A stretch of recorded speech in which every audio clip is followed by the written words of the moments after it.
దురాశ మనిషిని ఎంత పెద్ద కష్టాల్లో పడేస్తుందో తెలుసా?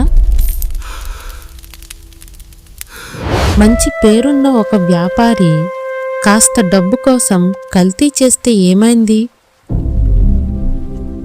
ఒక చిన్న మోసం 3 పెద్ద శిక్షలుగా మారిన ఆశ్చర్యకరమైన కథ ఇది.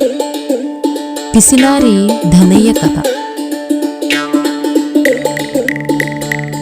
బాలాపురం అనే ఒక అందమైన గ్రామం.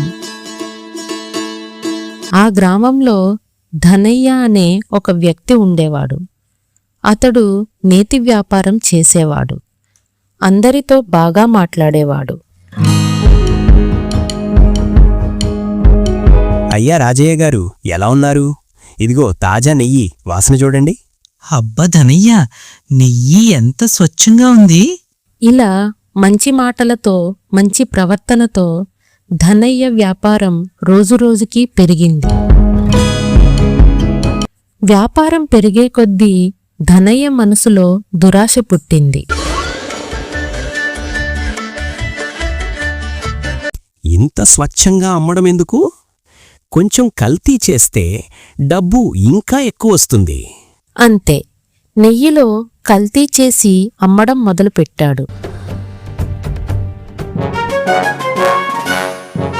డబ్బులు వచ్చాయి, కానీ నిజాయితీ పోయింది. ఇదిలా ఉండగా ఆ ఊరి పెద్ద మనిషి రాజయ్య గారి ఇంట్లో ఘనంగా పెళ్లి. ధనయ్య, పెళ్లికి 6 డబ్బాల నెయ్యి కావాలి. స్వచ్ఛంగా ఉండాలి, గుర్తుంచుకో. దానికి ధనయ్య నవ్వుతూ, తప్పకుండా రాజీవ్ గారు. ధనయ్య ఆయన ఇంటికి కూడా కల్తీ నెయ్యి పంపాడు. ఆ నేతి వంటకాలు తిన్నవారందరికీ వాంతులయ్యాయి. ఇది తెలిసిన రాజయ్య గారు కోపంతో ఊగిపోయారు. ధనయ్యను పిలవండి, ఈ మోసాన్ని వదిలిపెట్టాం. పంచాయితీ పెట్టాడు. పంచాయితీలో ధనయ్యపై విచారణ జరిగింది. ధనయ్య దోషి అని తేలింది. ధనయ్య, నువ్వు కల్తీ నెయ్యి అమ్మావు. నువ్వు దోషివే. అతనికి 3 శిక్షలు సూచించారు. ఏదైనా ఒక దానిని ఎన్నుకోమన్నారు. నీకు 3 శిక్షలు చెబుతున్నా, ఏదో ఒకటి ఎంచుకో. మొదటిది, 1000 రూపాయలు జరిమానా చెల్లించాలి. 1000 రూపాయలా? అయ్యో, చెల్లించను.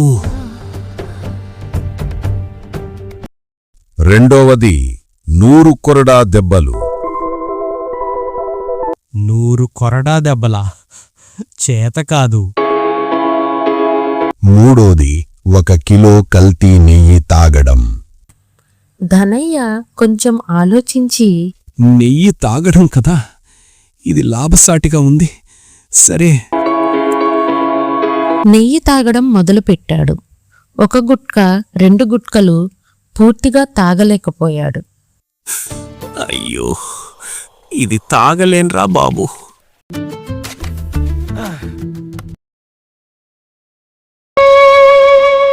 సరే, 100 కొరడా దెబ్బలు తింటాను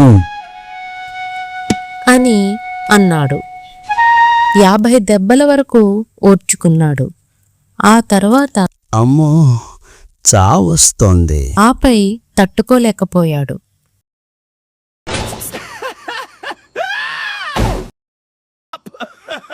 చివరకు 1000 రూపాయల జరిమానా కూడా చెల్లించాడు. దురాశ వల్ల పిసినారి ధనయ్య అన్ని శిక్షలు అనుభవించాడు.